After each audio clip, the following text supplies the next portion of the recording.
Simon Yampolsky. What is the mission that you're currently on? Because it's quite clear to me that you are on a bit of a mission, and you've been on this mission for, I think, the best part of 2 decades at least. I'm hoping to make sure that superintelligence we are creating right now does not kill everyone. Give me some context on that statement, because it's quite a shocking statement. Sure. So in the last decade, you have made a series of predictions, and they correspond to a variety of different dates. And I have those dates in front of me here. 7. We're probably looking at AGI as predicted by prediction markets and tops of the labs. So we'd have artificial general intelligence by 2027. And how would that make the world different to how it is now? So if you have this concept of a drop-in employee, you have free labor, physical and cognitive, trillions of dollars of it. It makes no sense to hire humans for most jobs. If I can just get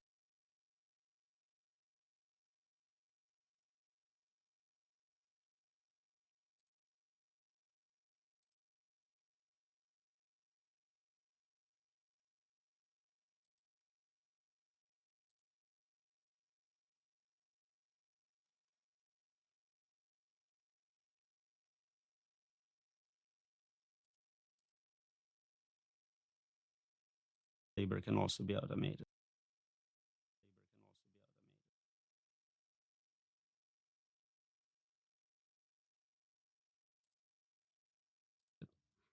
So we're looking at a world where we have levels of unemployment we've never seen before. I'm not talking about 10% unemployment, which is scary, but 99%. All you have left is jobs where, for whatever reason, you prefer another human would do it for you.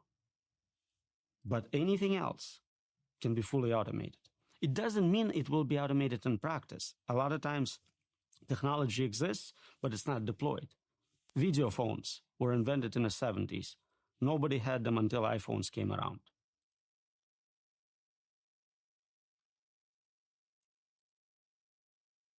Which looks like this.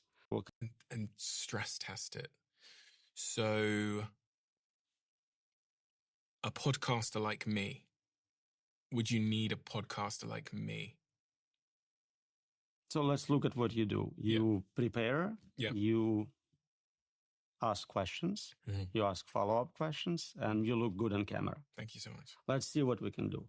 Large language model today can easily read everything I wrote and have very solid understanding. Better. I assume you haven't read every single one of my books. No. That thing would do it.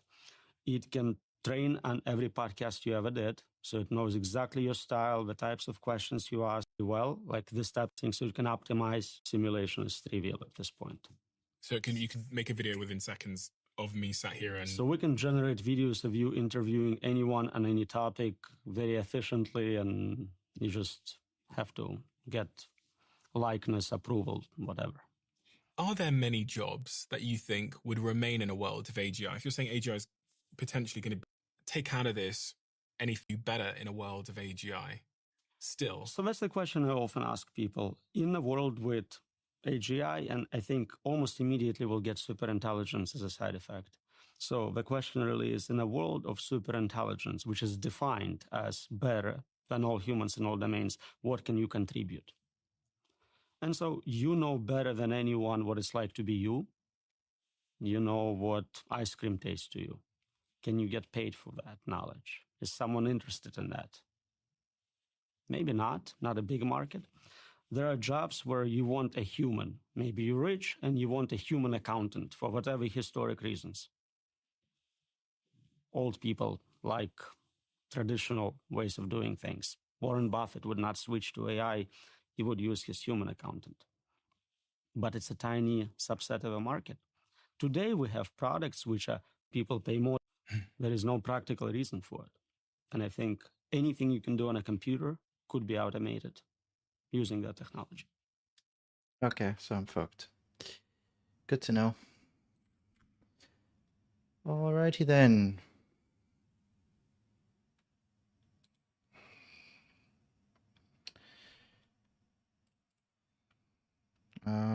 I was supposed to be learning a language. but it doesn't seem like it's worth doing anymore.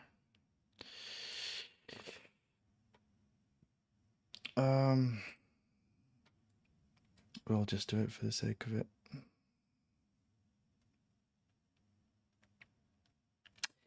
The trick is to get rich before AI takes over, and then it doesn't really matter.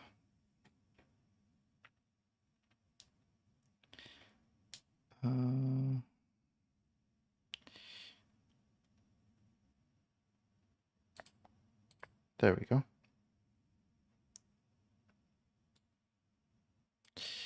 Alrighty.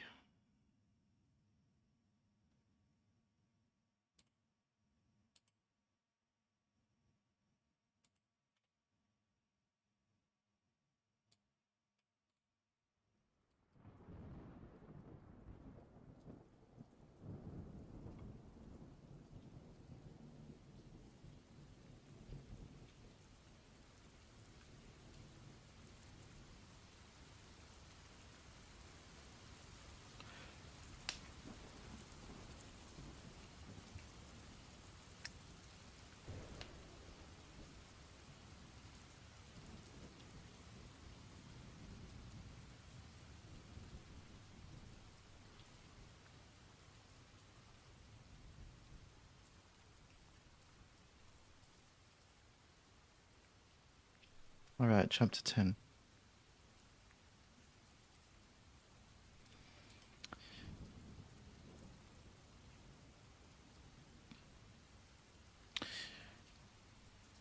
Time to focus. Time to focus.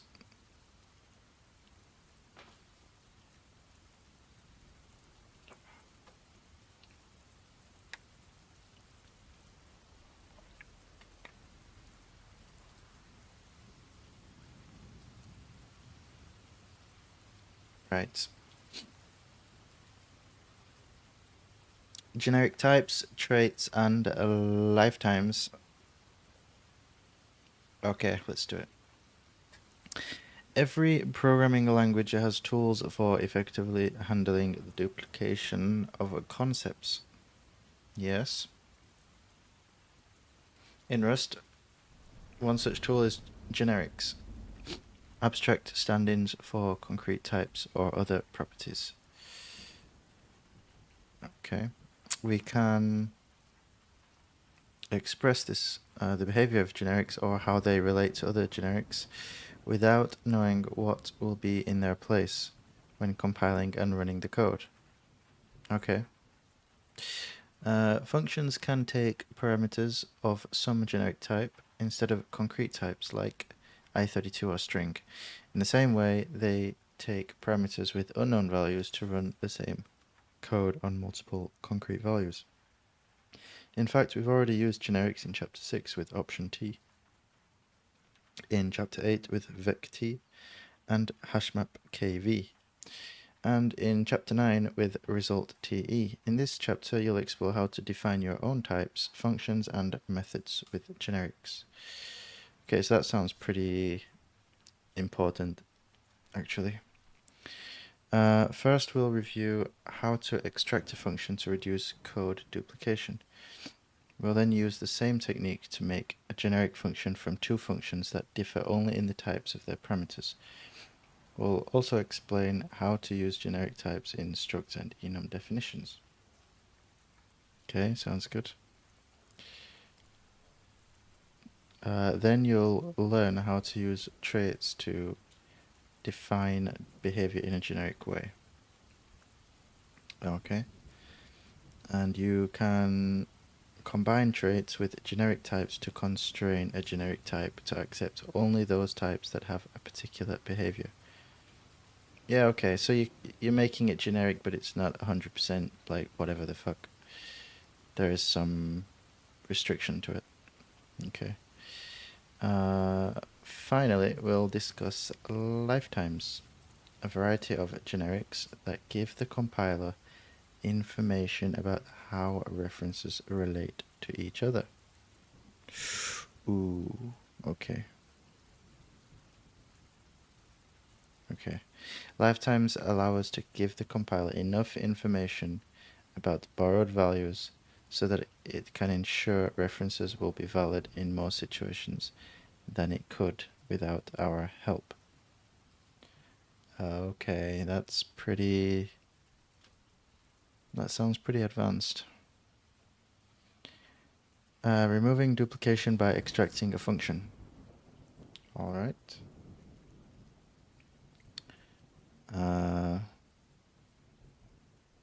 So we're going to learn how to extract a function here. Generics allow us to replace specific types with a placeholder that represents multiple types to remove code duplication. Okay. Before diving into generic syntax, let's look at how to remove the duplication in a way that doesn't involve generic types which doesn't involve generic types by extracting a function that replaces specific values with a placeholder that represents multiple values. Okay.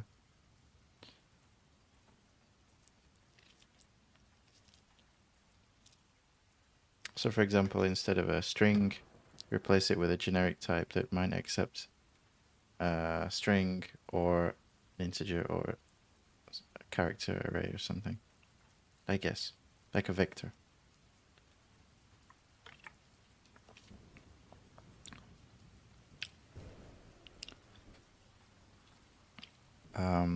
And then we'll apply the same technique to extract a generic function. By looking at how to recognize duplicated code you can extract into a function,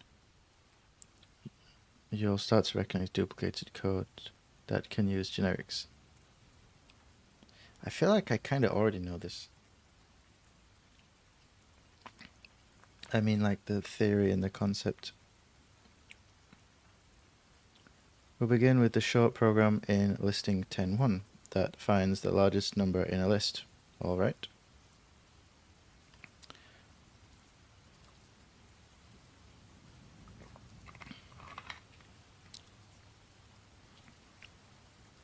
I see. There's no function here, just well, there's a main function, but that's it. So there's supposed to be duplicated code in here. Alright, so you set the first number to be 34, and then you go through every number in the list, and you say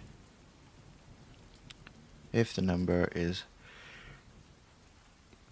bigger than the largest number,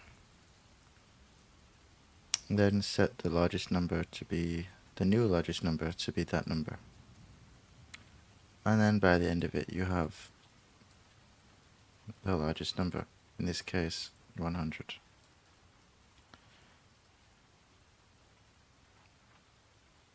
And that's what that explains, okay, which is 100, okay. We've now been tasked with finding the largest number in two different lists of numbers. To do so, we can choose, so there was no duplication here. To do so, we can choose to duplicate the code and use the same logic. Oh, come on, like obviously this is going to be a function. Okay. We can skip this. In list in 10.3, we extract the code that finds the largest number into a function named largest. Alright, come on, this is fundamental stuff.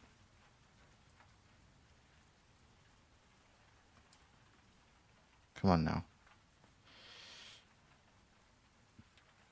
Let's go to the next chapter. We're not playing around. Generic blah blah blah blah. Generic data types. We use generics to create definitions for items like function, signatures, or structs. Okay. Which we can then use with many different concrete data types. First, let's look at how to define functions, structs, and enums using generics. Then we'll discuss how generics affect code performance. Alright, so definitions. have the largest function again.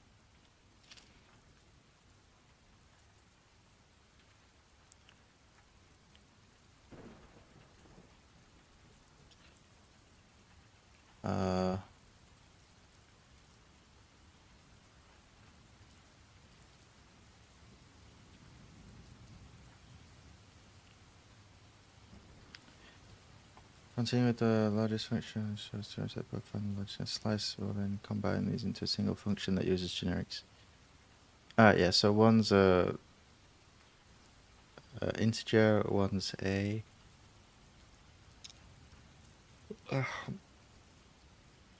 an integer, the other one's character.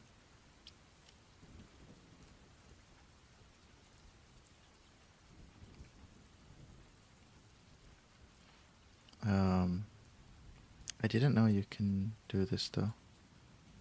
That's kind of weird.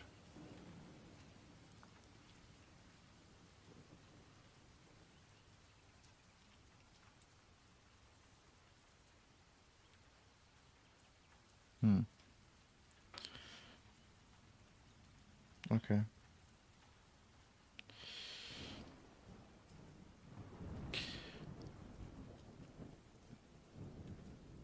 It's taking a vector.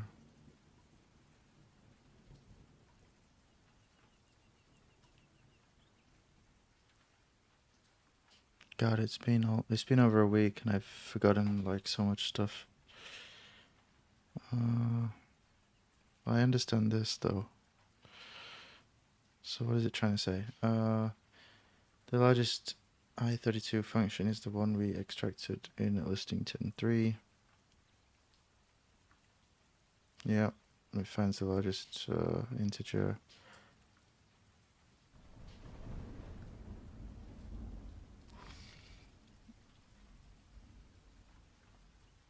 And this one finds the largest character. The function bodies have the same code, so let's eliminate the duplication by using a generic type parameter. Alright, this is where it comes in. So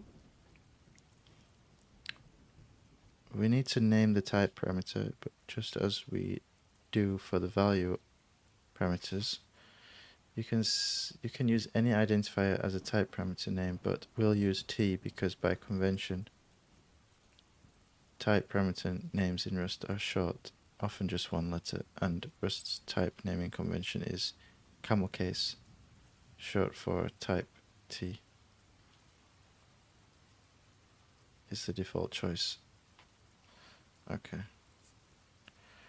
When we use a parameter in the body of the function, we have to declare the parameter name in the signature, so the compiler knows what the name means. Yeah, that's why we use list. That's standard stuff.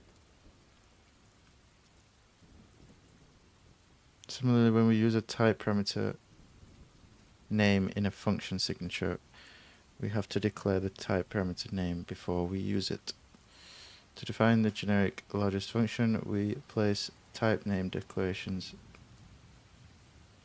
inside angle brackets between the name of the function and the parameter list, like this.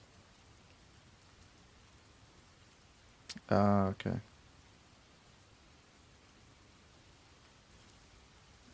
So we can't just put it here because it doesn't know what it is, but if we put it here, then that's okay.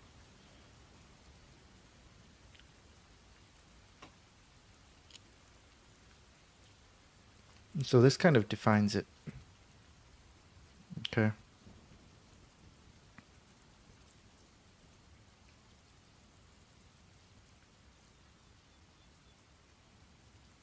We read this definition as the function largest is generic over some type T.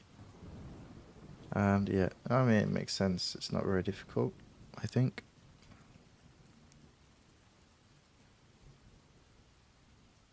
So we've got a generic type T.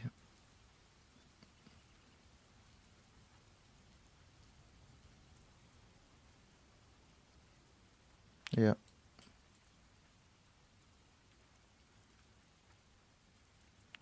Compile the code, we get an error.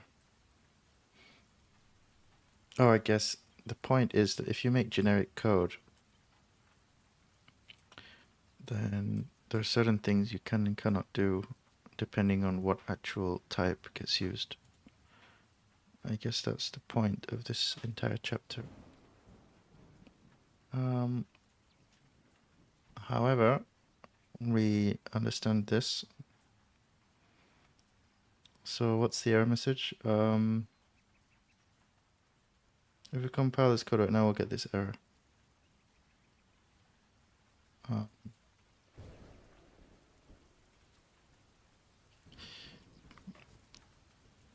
Compiling binary operation greater than cannot be applied to type.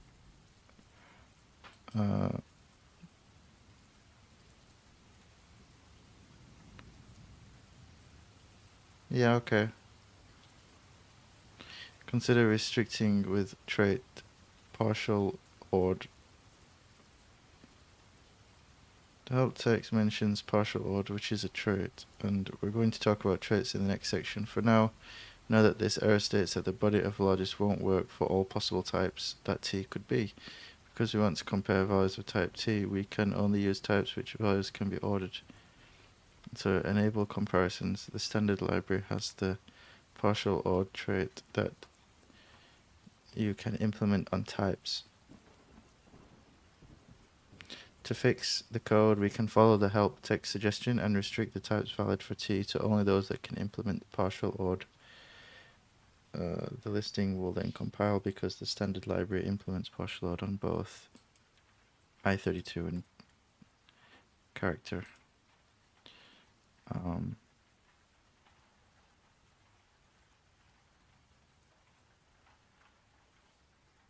We can also define structs to use a generic type parameter in one or more fields using the angle brackets.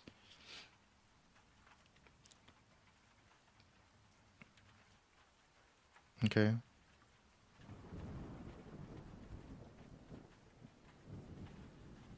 Yeah, makes sense, of course. Which means that whatever x is, y must be the same type. That's cool. In this case, floating point.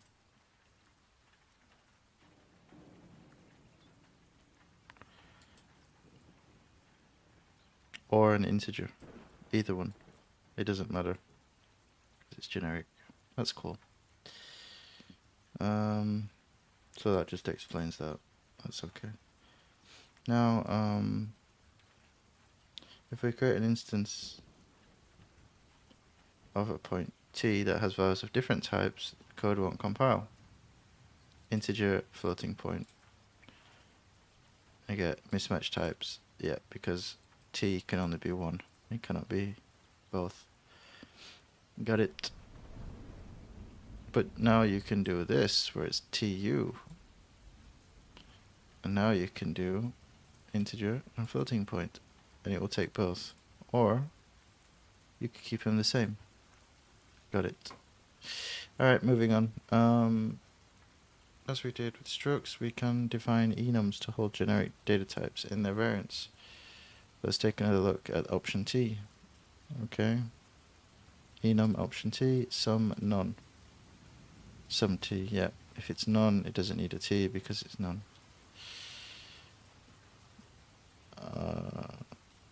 Yes.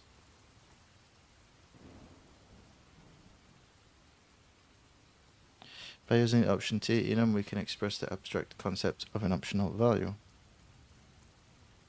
And because option is generic, we can use this abstraction no matter what the type of the optional value is.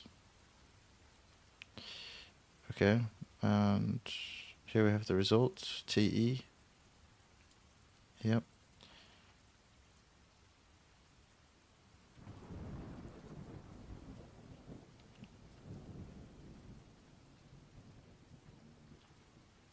Yeah, so this is what it's actually using when we used it in the previous chapters.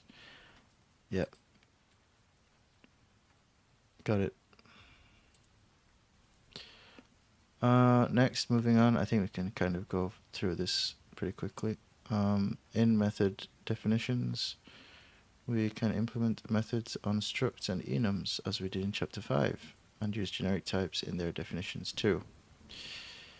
Listing 10.9 shows the point t struct we defined in listing 10.6 with a method named x. So if the point of implementing the method for point which takes type t.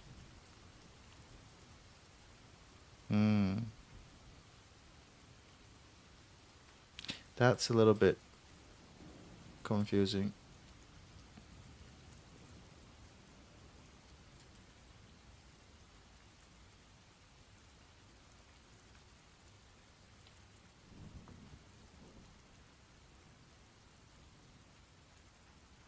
References itself, that's okay.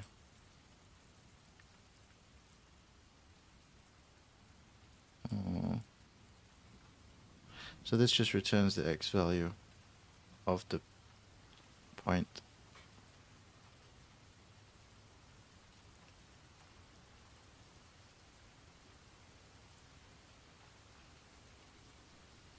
So that's why you can use it as a method here, because it's not just like this, which is a value. It's actually a method, and that method turns the value, which allows you to keep the struct variables private. Here we've defined a method named x that returns a reference to the data. Note that we have to declare t just after IMPL, so we can use t to specify that we're implementing methods on type point t.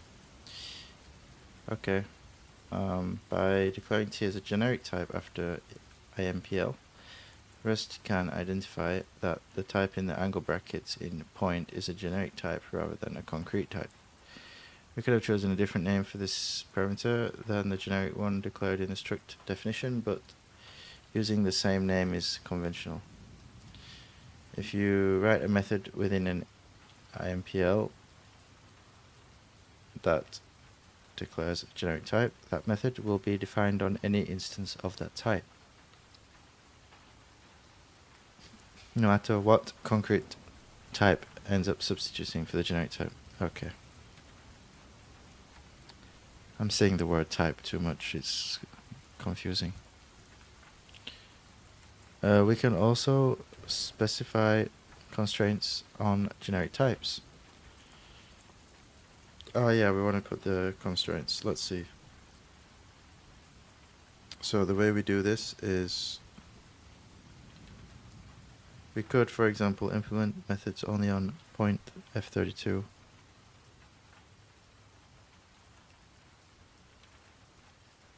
Okay, so implement point f32, distance from origin, self, and then provide an f32.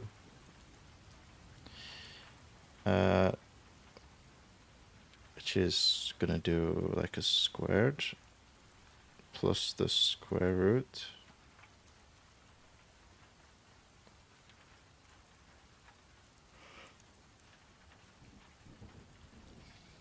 so it's x squared plus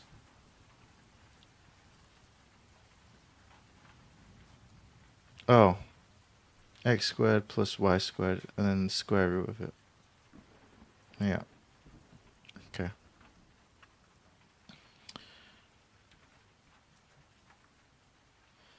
Then that's fine.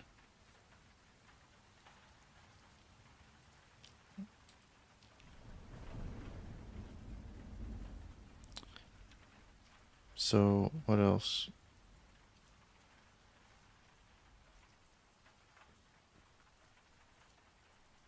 I guess the point here is that we're defining the implement method with f32 in the angle brackets instead of t, and also we're forcing an f32 output, and that is what is called a constraint.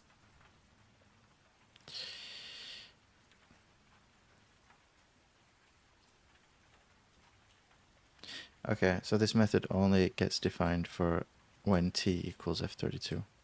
Otherwise, you cannot use it. Okay, that's cool.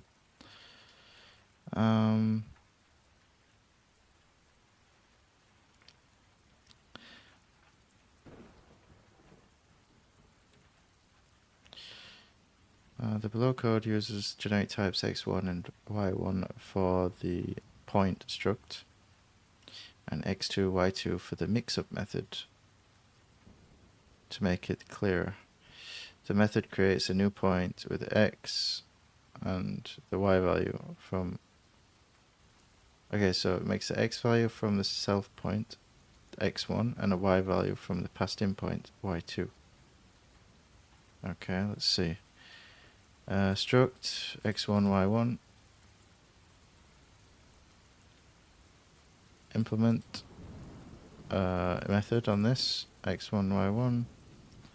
Make a mix-up, and x2, y2. Self, other... What the fuck is happening here? What is going on? Suddenly I'm unable to read it. Jesus, and this next paragraph is like... Oh my god. Okay.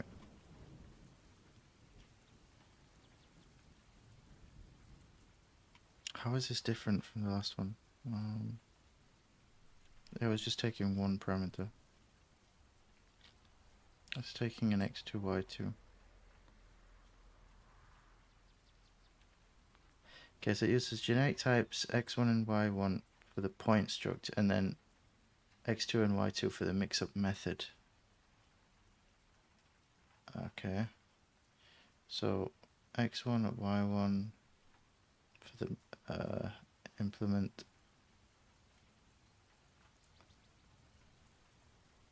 but x2, y2 for the mix-up function. And then it says output a point of x1 and y2.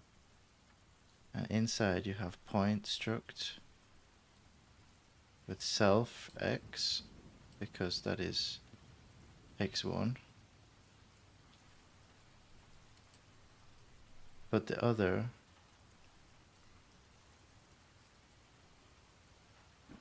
dot y is a y2. What the? Oh, here it is, yeah. Holy shit. So it's actually using this struct, but it's overwriting it as x2, y2. So other is actually of type y2.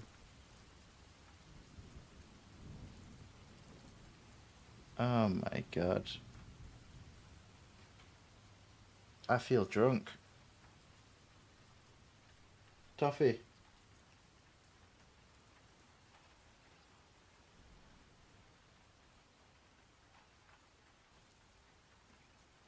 Holy cow. This is not good. Alright. Main function. Let's just move on. P1 point. P2 point. Okay, so this one's using integer and a floating point. This one's using a string and a character. Holy shit. P3 mix up. What the fuck? P3 equals P1 mix up P2.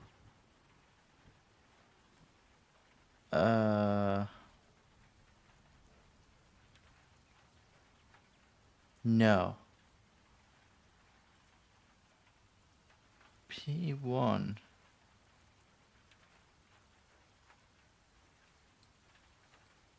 So in here is P2. So P1 is going to be self here, which is this.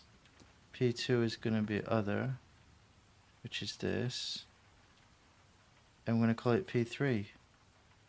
And then P3 x is going to be actually the x of P1, which is 5. And then it's P3y is going to be the y of P2, which is c, so it's going to be 5c.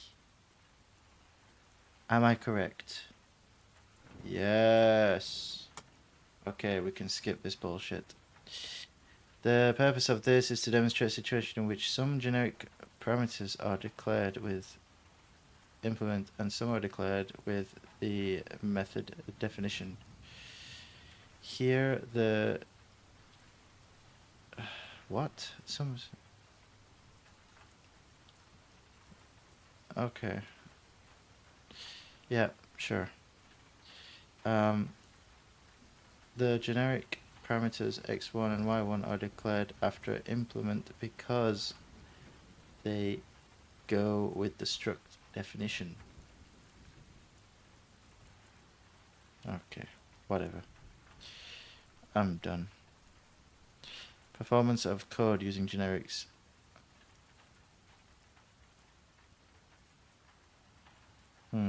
I imagine actually it's probably better for the performance. Is it not? Is there any runtime cost? The good news is that using generic types won't make your program run any slower. Let's accomplish this by performing monomorphization of the code using generics at compile time. Monomorphization is the process of turning generic code into specific code by filling in concrete types. Oh, okay, yeah, so it figures it out, and then it's figured out, so it doesn't need to figure it out again. Jesus Christ. Alright. In the process, the compiler does the opposite of the steps we use to create the generic function. Compiler looks at all the places where generic code is called and generates code for the concrete types. Let's look at how this works by using the standard library's generic option t. So integer sum 5, float sum 5.0.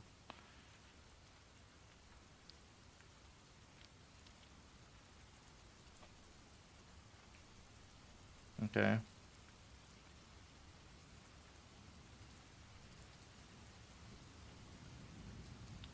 The monomorphized version of the code looks similar to the following. So it just basically duplicates the code. It makes sense. So actually it's kind of gonna create more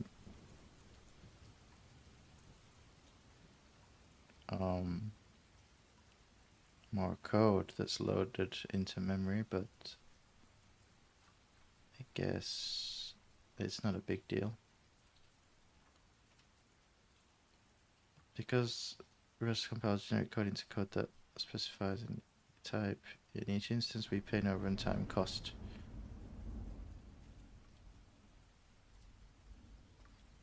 Yeah, so you can write code efficiently, but at the end, inside the compiler, it just duplicates the code anyway. Alright, moving on.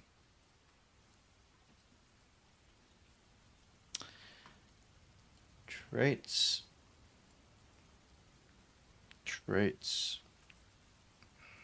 Defining shared behavior. A trait defines the functionality a particular type has and can share with other types. We can use traits to define shared behavior in an abstract way. Okay, let's get it over with. So we can use trait bounds to specify that a generic type can be any type with a certain behavior. Defining a trait, pub trait summary. Summarize self string.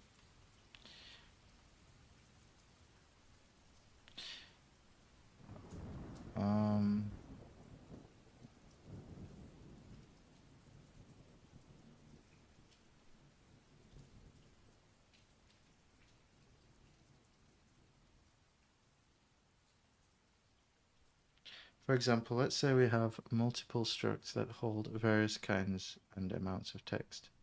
A news article struct that holds a news story filled in a particular location. Okay. A news story filed in a particular location. And a social post that can have at most 280 characters long, with metadata that indicates whether it was a new post or a repost or a reply. We want to make a media aggregator library create named aggregator that can display summaries of data that might be stored in a news article or social post instance. To do this, we need a summary from each type, and we'll request that summary by calling a summarize method. Okay.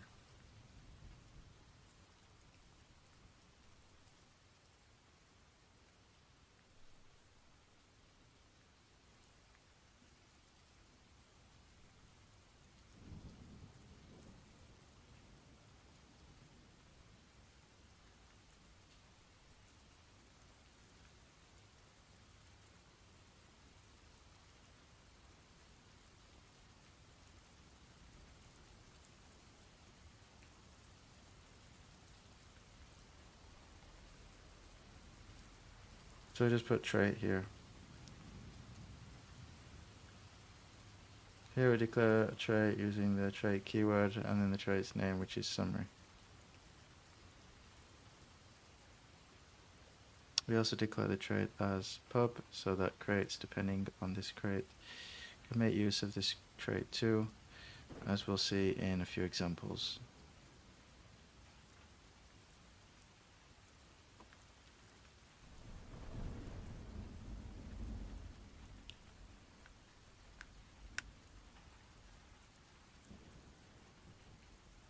Okay, so it's a public method, or a public trait, and inside is a summarize function that returns a string.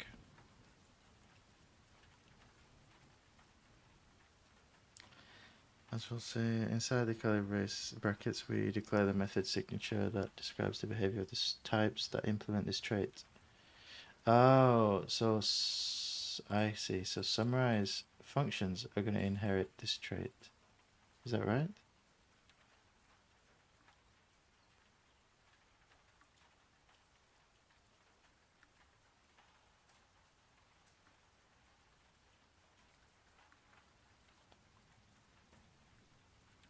So after the method signature, instead of providing an implementation with curly brackets,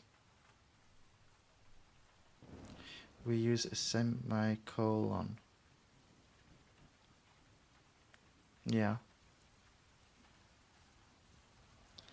Each type implementing this trait must provide its own custom behavior for the body of the method. Yes. Okay, the compiler will enforce that any type that has the summary trait will have the method summarize defined with the signature exactly. Trait can have multiple methods in its body. The method signatures are listed one per line, and each line ends in a semicolon. Okay.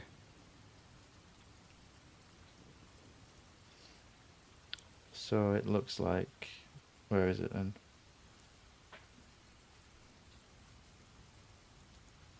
I guess they don't use it. Do they not share it? The real example? No? Oh, here it is. It's multiple ones here. Okay.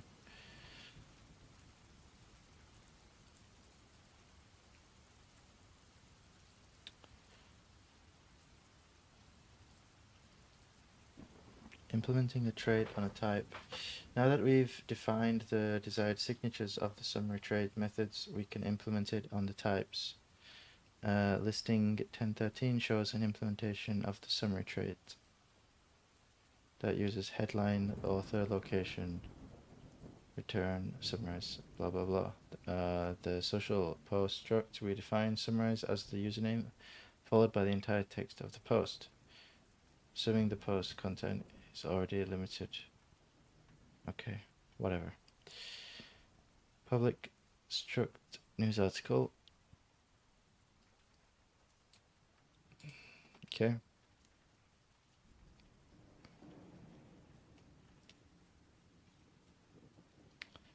And so these are all public string variables. We're implementing a summary for the news article. And inside we have the summarize function that was given a trait just above here.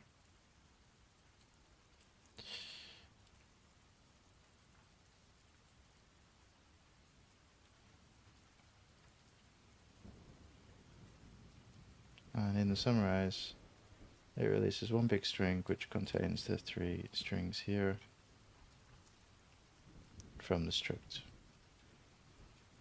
And because it's a method of the struct, you can use self. Okay. Then we have the same thing for social post, like this. Okay, got it. Implementing a trait on a type is similar to implementing regular methods. The difference is that after implement we put the trait name we want to implement. I see. Trait name for news article. Okay, got it.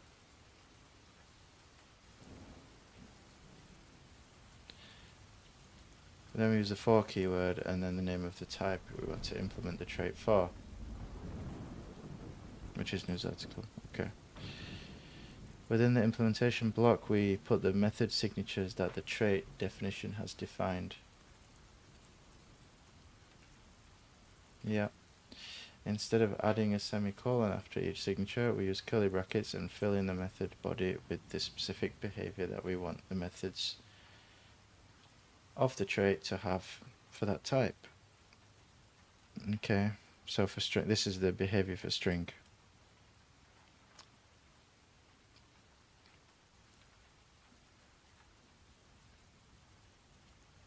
Okay. Yeah, because social post and news article structs are both using the same trait. Got it. Which is that summarize, it outputs one string. Okay.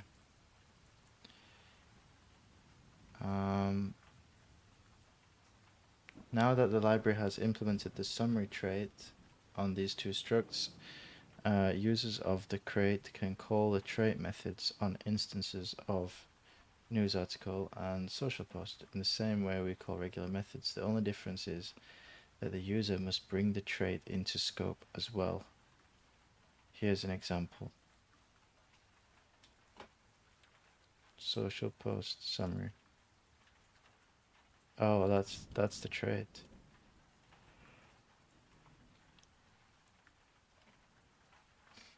The trait is summary. Yeah, so you have to include both. Let post equal social post. Okay.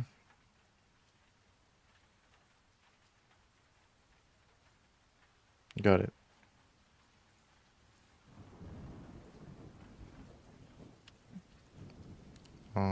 And we're using summarize here, which doesn't require any definition here because it's all contained inside of these 2. Okay, that's cool.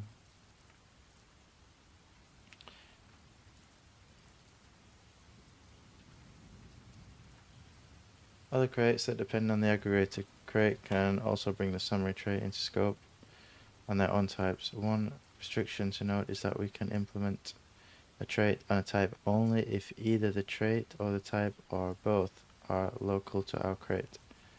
Okay, yeah, we can't.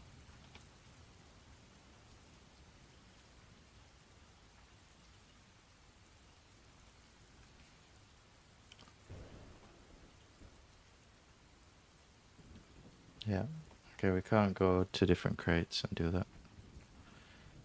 That's fine. We can't implement external traits on external types. For example, we can't implement display trait on vect within aggregator because display and vect are both defined in the standard library and are not local to our aggregator. Ooh.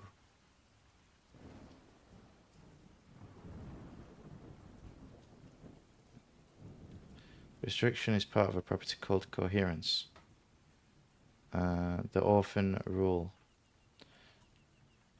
The parent type is not present. This rule ensures that other people's code cannot break your code and vice versa. Without the rule, two crates could implement the same trait for the same type, and Rust wouldn't know which implementation to use. Okay. Got it.